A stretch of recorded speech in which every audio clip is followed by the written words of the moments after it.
Резаль апа, сіздің бет тауышыңызны тәртип арқылы ғана түгел, бүтін тота радиоларынан ишетіп була, чөнки сіз рекламаларны тауышландырасыз, әйме? Соңғы арада ишеткән реклама бик истә калды. Булгар радиосыннан Гыйлемхан Шәймәле. Мин аларның хуҗасына да шалтыраттым, чөнки бүтән радиоларда ул чәйнең рекламасы бара, Әйе. биздә юк. Мин бүтән радиодан сөйләп торам, Гыйлемхан чәй ишегез дип үземнең ишеп караганым юк дип.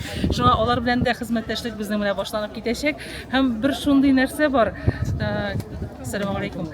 Нигә Дулкын радиосында эшләгән вакытта ул инде Аллаһ Тәгаләнең бер рәхмәте, хикмәтедер.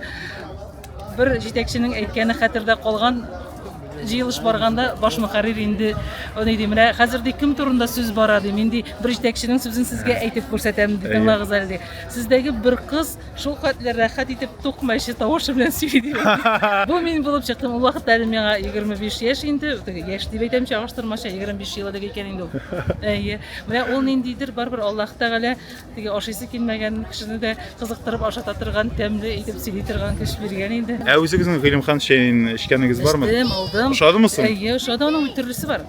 Аның төрле кушылмалар белән битнеклесе, мәтрүшкәлесе бар, монда чистасы бар. Бик ошады, аның исеме генә дә, аның теге тышкы кыяфәте дип әйтик инде, упаковкасы инде, кабыгы гына да нитер.